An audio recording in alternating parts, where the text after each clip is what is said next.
आज हम देखेंगे 2017 में रिलीज हुई sci-fi horror movie Alien Covenant. ये 2012 में रिलीज हुई प्रोमेथियस मूवी का अगला भाग है। अगर आपने पहला भाग प्रोमेथियस नहीं देखा है तो पहले उसे देखिए, वो मूवी हमारे चैनल पर उपलब्ध है, आपको काफ़ी मज़ा आएगा। आइए अब देखते हैं alien covenant. Spoilers ahead. Movie की शुरुआत में डेविड, जो कि असल में एक रोबोट होता है, उसे बनाने वाले वैज्ञानिक पीटर से पूछता है कि पिताजी, अगर आपने मुझे बनाया है तो फिर आपको किसने बनाया। इसके जवाब में पीटर कहता है कि बेटा, एक दिन तुम और मैं मिलकर इसका जवाब जरूर खोज लेंगे। फिर वर्ष 2104 दिखाया जाता है। एक विशाल स्पेसशिप जिसका नाम कोवेनेंट है अपने डेस्टिनेशन ग्रह ओरिगा 6 की ओर बढ़ रही थी। उस स्पेसशिप में 15 लोगों का क्रू, 2000 कॉलोनिस्ट जो उस ग्रह पर अपनी कॉलोनी बसाने वाले थे, और 1140 एम्ब्रियोस जिन्हें हम टेस्ट ट्यूब बेबीज भी कह सकते हैं, मौजूद थे। उन्हें ओरिगा 6 पहुंचने में अभी 7 साल का वक्त और लगना था। पूरे स्पेसशिप में सिर्फ वॉल्टर ही था जो जाग रहा था। दरअसल वॉल्टर एक रोबोट होता है। वॉल्टर मूवी की शुरुआत में दिखाए गए रोबोट डेविड जैसा हुबहू नजर आता है, लेकिन वॉल्टर डेविड के आगे के जनरेशन का रोबोट था। स्पेसशिप में बाकी सभी लोग ओरिगा 6 ग्रह पर पहुंचने तक अगले 7 साल के लिए हाइपर स्लीप यानी गहरी लंबी नींद में सो रहे थे। फिर वॉल्टर स्पेसशिप के विशाल सेल्स को रिचार्ज करने का प्रोसेस शुरू करता है। वो रिचार्ज करने के लिए स्पेसशिप पर एक बहुत बड़ी छतरी को खोल देता है। स्पेसशिप के एनर्जी सेल्स रिचार्ज होने लगते हैं। वॉल्टर एम्ब्रियोस की जांच करता है और जो एम्ब्रियो खराब हो गया था उसे हटा देता है। तभी एक शॉकवेव्स की आंधी उफनती हुई आती है और उनके स्पेसशिप की रिचार्ज छतरी को काफी नुकसान पहुंचाती है। स्पेसशिप बुरी तरह से कंपन करने लगता है। वॉल्टर तुरंत ही सभी क्रू मेंबर्स को जगाता है। शॉकवेव्स के झटके से बहुत से कॉलोनिस्ट के स्लीपिंग चेंबर नीचे गिर जाते हैं। वॉल्टर शॉर्ट सर्किट से लगी आग को बुझाता है। इस हादसे में उनके कैप्टन की स्लीपिंग चेंबर में ही जलकर मौत हो जाती है। कुल 47 कॉलोनिस्ट, 16 एम्ब्रियोस और स्पेसशिप के कैप्टन की इस हादसे में मौत हो गई थी। अब ओरम को स्पेसशिप का नया कैप्टन बनाया जाता है, लेकिन उसमें आत्मविश्वास, अनुभव और निर्णय क्षमता की कमी थी। वो चीज़ों को सभी पहलू से बारीकी से सोचने में सक्षम नहीं था। उन्हें स्पेसशिप को रिपेयर करने में 48 घंटे का समय लगना था। वे उस क्षेत्र से जल्द निकलना चाहते थे, इससे पहले कि वहां दोबारा तूफान आए। कैप्टन की पत्नी और इस कहानी की अहम किरदार डैनियल्स अपने पति की अकस्मात मौत से काफी दुख और सदमे में थी। वो वॉल्टर को बताती है कि उसके पति का सपना था कि वो जब नए घर ओरिगा 6 में पहुंचेंगे तो वहां तालाब के किनारे एक लकड़ी का छोटा सा घर बनाएंगे। फिर डैनियल्स अपने पति को अंतिम विदाई देते हुए उसकी लाश को अंतरिक्ष में विसर्जित कर देती है। फिर वे लोग स्पेसशिप के क्षतिग्रस्त हिस्सों की मरम्मत करते हैं। पायलट जब मरम्मत पूरी करके स्पेसशिप में लौट रहा होता है, तभी उसे कुछ दूरी पर तेज रोशनी के साथ कुछ तीखी आवाजें सुनाई देती है। उसके हेलमेट में सब रिकॉर्ड हो जाता है।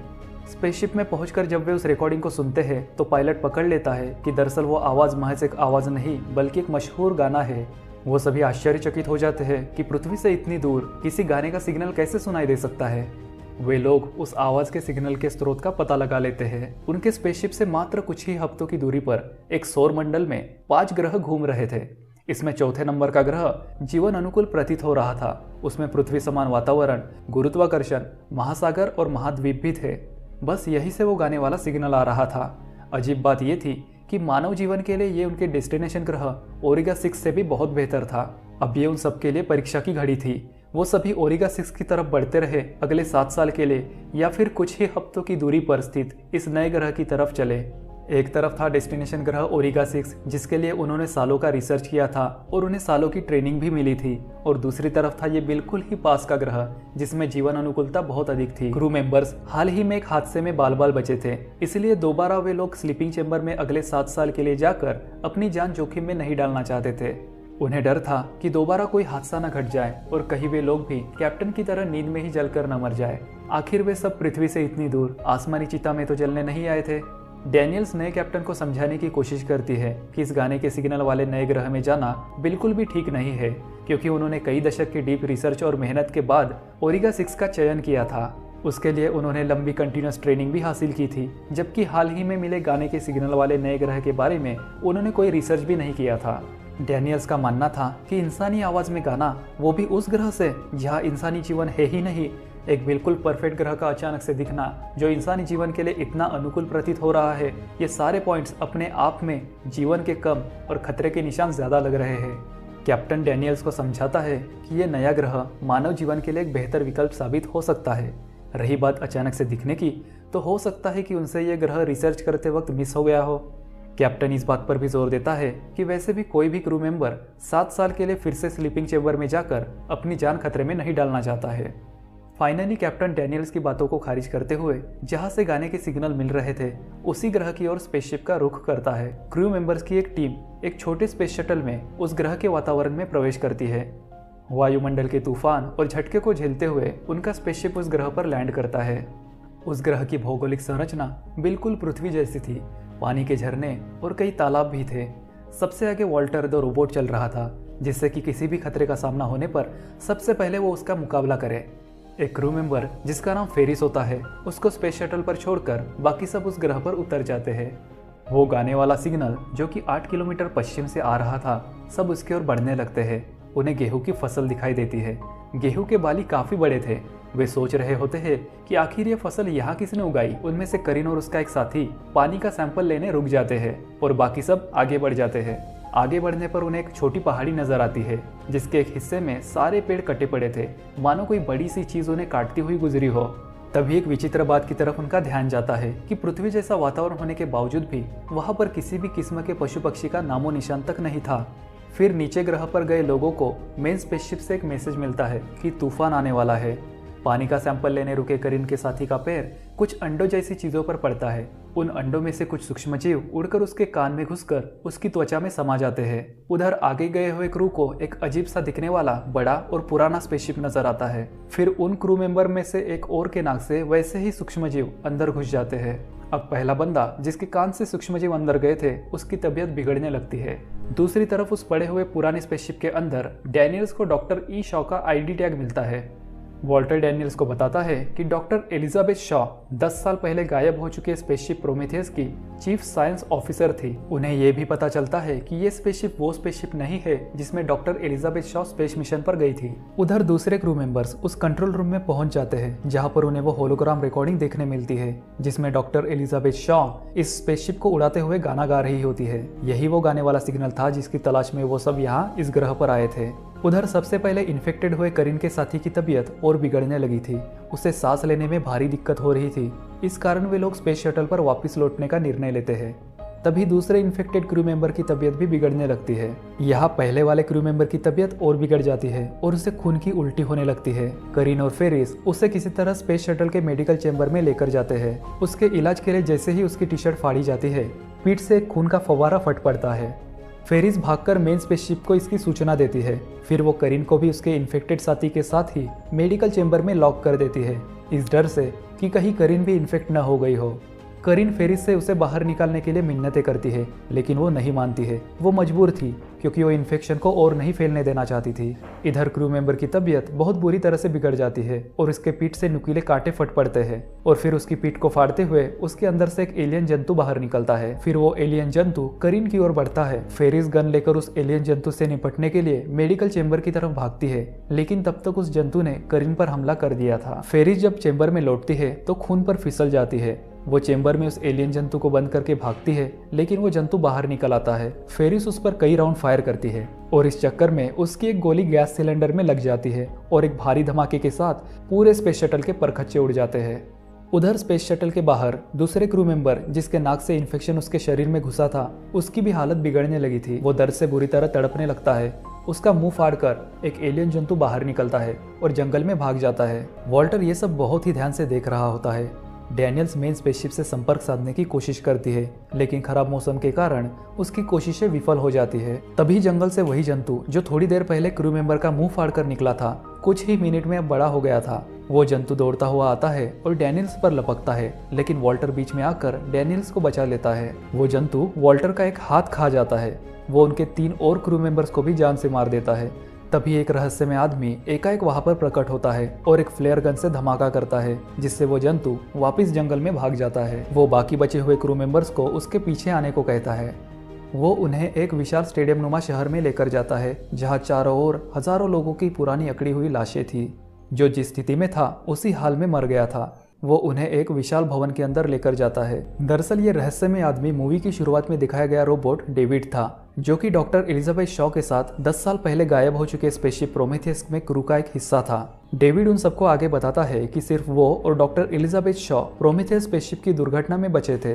और फिर वे दोनों 10 साल पहले एक एलियन स्पेसशिप को उड़ाकर इस ग्रह पर आए थे। वो उन्हें बताता है कि जिस एलियन स्पेसशिप में वो और डॉक्टर एलिजाबेथ शॉ सवार थे उसमें एक खतरनाक वायरस से निर्मित एक जैविक हथियार था जो लैंड करते वक्त गलती से चल गया था। इस सब में एलियन स्पेसशिप ने कंट्रोल खो दिया और क्रैश हो गया था।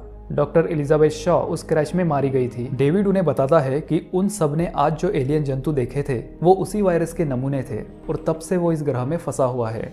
डैनियल्स पूछती है कि क्या उनके मारे गए क्रू मेंबर्स भी उसी वायरस से इन्फेक्ट हुए थे। डेविड कहता है कि बिल्कुल, क्योंकि वायरस डिजाइन ही किए गए हैं किसी भी मांस के बने प्राणी पर आक्रमण करने के लिए, फिर वो चाहे जानवर हो या इंसान। डेविड वॉल्टर को देखकर कहता है, तुम्हारा स्वागत है भाई, क्योंकि वॉल्टर भी डेविड की तरह ही रोबोट था, लेकिन वो डेविड से कई जनरेशन आगे के एडवांस वर्जन का था। डेनियल्स वॉल्टर से कहती है कि उसे यहाँ कुछ गड़बड़ लग रही है। वॉल्टर उसे आशान्वित करता है कि वो डेविड से बात करेगा। वे लोग अपने मेन स्पेसशिप से संपर्क करने की कोशिश जारी रखते हैं। डेविड उन्हें बताता है कि तूफान और खराब मौसम का दौर कई बार कई महीने तक जारी रहता है। उधर पायलट मेन स्पेसशिप को ग्रह के और करीब लेकर जाता है ताकि नीचे क्रू से संपर्क हो सके। डेविड अपने लंबे बाल काट देता है।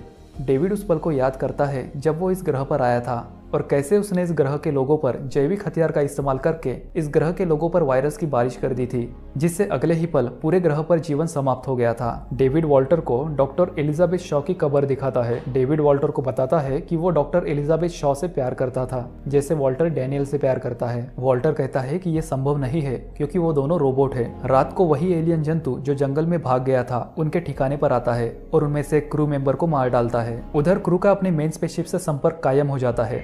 काफी देर हो जाने पर जब कैप्टन उस क्रू मेंबर को ढूंढते हुए वहां पहुंचता है तो देखता है कि डेविड उस एलियन जंतु को पुचकार रहा है। तभी कैप्टन उस जंतु को मार देता है। फिर कैप्टन को अपने क्रू मेंबर की लाश दिखती है।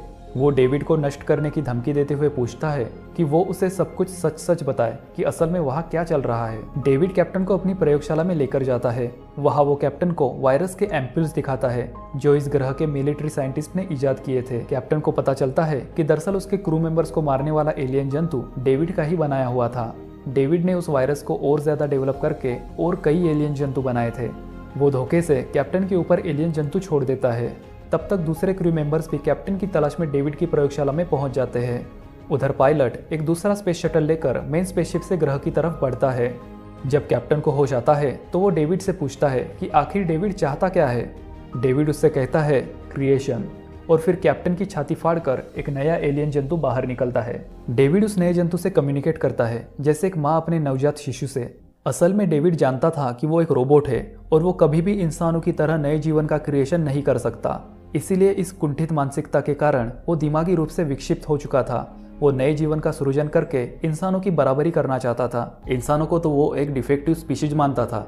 वो हर तरह से एक परफेक्ट स्पीशीज का सृजन करना चाहता था और उसके अनुसार उसने सृजन किए हुए एलियन जंतु एक परफेक्ट स्पीशीज हैं, क्योंकि वह जंतु किसी भी वातावरण में खुद को ढाल सकते थे और किसी भी सिचुएशन में खुद की सर्वाइवल कर सकते थे। फिर वॉल्टर भी डेविड की प्रयोगशाला के एक दूसरे हिस्से में प्रवेश करता है। वहाँ उसे डॉक्टर एलिजाबेथ शॉ की कटी फटी विक्षिप्त लाश मिलती है जिस पर कुछ प्रयोग किए हुए थे। फिर डेविड वॉल्टर को बातों में फंसाकर उसकी गर्दन में बांसुरी घुसेड़ देता है। इससे वॉल्टर तुरंत ही शॉक में जाकर फ्रीज हो जाता है। डेविड फिर बांसुरी निकालकर वहाँ से चला जाता है, लेकिन वॉल्टर के जख्म भरने लगते हैं। जंतु क्रू पर हमला करने लगते हैं। डैनियल्स को पता चल जाता है कि डॉक्टर एलिजाबेथ शॉ क्रैश में नहीं मरी थी, बल्कि डेविड ने उसके साथ एक्सपेरिमेंट्स किए थे जंतु की नई प्रजाति बनाने के लिए। डेविड डैनियल्स को जान से मारने की कोशिश करता है। तभी वॉल्टर वहां आकर डैनियल्स को बचाता है। वो बिल्कुल ठीक हो चुका होता है क्योंकि वो डेविड से ज़्यादा एडवांस टेक्नोलॉजी का था। उसके सारे सिस्टम खुद ब खुद ठीक हो गए थे। वॉल्टर डेविड को बहुत मारता है और उसे नष्ट कर देता है। डैनियल्स बीकन सिग्नल भेजती है ताकि पायलट उन्हें देख सके। पायलट स्पेस शटल को लैंड करता है। डैनियल्स, लोप और वॉल्टर भागकर स्पेस शटल में चढ़ जाते हैं, लेकिन एक एलियन जंतु भी उनके स्पेस शटल में चढ़ जाता है। डैनियल्स अपनी जान पर खेलकर उस जंतु को शटल से मार गिराने की कोशिश करती है। फिर वो उसे क्रेन में फंसाकर मार डालती है। फाइनली वो लोग वहां से बचकर अपने मेन स्पेसशिप में पहुंच जाते हैं। अब डैनियल्स स्पेसशिप की कैप्टन बन जाती है। जब डैनियल्स सो रही होती है तो स्पेसशिप का सुपर कंप्यूटर डैनियल्स को नींद से उठाकर बताता है कि स्पेसशिप में एक एलियन जंतु है। डैनियल्स और पायलट जंतु को ढूंढने लगते हैं। जंतु उनके 2 क्रू मेंबर्स को मार डालता है। डैनियल्स और पायलट उसे ढूंढकर उसे एक व्हीकल में फंसाकर अंतरिक्ष में धकेल देते हैं। तभी वो व्हीकल अचानक अटक जाता है। वो जंतु वापस स्पेसशिप में आने लगता है। तभी पायलट एक व्हीकल को खोल देता है, व्हीकल के आगे निकले नुकीले ब्लेड्स में फंसकर वो जंतु अंतरिक्ष में गिर जाता है और डैनियल्स बाल बाल बच जाती है। डैनियल्स पायलट को हाइपर स्लिप में डाल देती है अगले 7 साल के लिए, जब तक वो लोग डेस्टिनेशन ग्रह ओरेगा 6 पर पहुंच नहीं जाते। फिर वॉल्टर डैनियल्स को हाइपर स्लिप में डालता है। नींद में जाते जाते डैनियल वॉल्टर से पूछती है कि क्या वो डेस्टिनेशन ग्रह ओरेगा 6 में तालाब के किनारे लकड़ी का घर बनाने में उसकी मदद करेगा। डैनियल्स का ये क्वेश्चन सुनकर वॉल्टर अनजान नजरों से डैनियल्स को देखता रहता है, जैसे उसने ये घर वाली बात पहली बार सुनी हो, जबकि डैनियल्स वॉल्टर को ये बात पहले बता चुकी थी। डैनियल्स तुरंत समझ जाती है कि ये वॉल्टर नहीं डेविड है। वो चीखती चिल्लाती है, लेकिन तब तक वो हाइपर स्लिप में चली जाती है। फिर डेविड अपने पेट में छुपा कर लाए एलियन जंतु के 2 एम्ब्रियोज उसी चेंबर में रख देता है जहां इंसानों के एम्ब्रियोज रखे हुए थे। फिर वो पृथ्वी के एक स्पेस स्टेशन में एक मैसेज भेजता है कि डैनियल्स और पायलट को छोड़कर सभी क्रू मेंबर्स शॉकवेव्स की आंधी में मर चुके हैं और बाकी बचे 1953 कॉलोनिस्ट डेस्टिनेशन ग्रह ओरेगा 6 की ओर बढ़ रहे हैं। उम्मीद है ये संदेश 1 वर्ष में पृथ्वी तक पहुंच जाएगा। और यहीं पर यह मूवी समाप्त हो जाती है। दरअसल ये सब डेविड के ही प्लान का हिस्सा था। डेविड को ह्यूमन सेल्स चाहिए थी वायरस से एलियन जंतु को और ज़्यादा डेवलप करने और एलियन जंतुओं की जनसंख्या बढ़ाने के लिए। शुरू में कुछ समय तक उसने डॉक्टर एलिजाबेथ शॉ को जिंदा रखकर उसके शरीर पर एक्सपेरिमेंट्स किए, लेकिन फिर डॉक्टर एलिजाबेथ शॉ के मर जाने के बाद डेविड के एलियन जंतुओं की ब्रीडिंग का प्लान रुक गया। एलियन जंतु भी अपने सूक्ष्म इनएक्टिव स्टेट में बचे रह गए थे। फिर डेविड ने एलियन जंतुओं को उनके इनएक्टिव स्टेट में उस ग्रह पर जगह जगह प्लांट किए, यानी डेविड ने जाल बिछा दिया था और अब बारी थी चारा डालकर मनुष्य को उस ग्रह की ओर आकर्षित करने की, जिसकी शुरुआत उसने कर दी थी गाने के सिग्नल को अंतरिक्ष में इंसानों के हलचल वाले क्षेत्र में भेजने से। ऐसे ही एक बार पायलट उस सिग्नल के आकर्षण के झांसे में आ गया और पूरा का पूरा स्पेसशिप कोवेनेंट डेविड के जाल में फंसकर उस ग्रह पर खींचता चला गया। डेविड खुद एलियन शिप के खराब हो जाने के बाद उस ग्रह से कहीं बाहर नहीं जा सकता था, इसलिए वो इंसानों को उस ग्रह पर आकर्षित करने लगा और अंततः डेविड अपने मिशन में कामयाब भी रहा।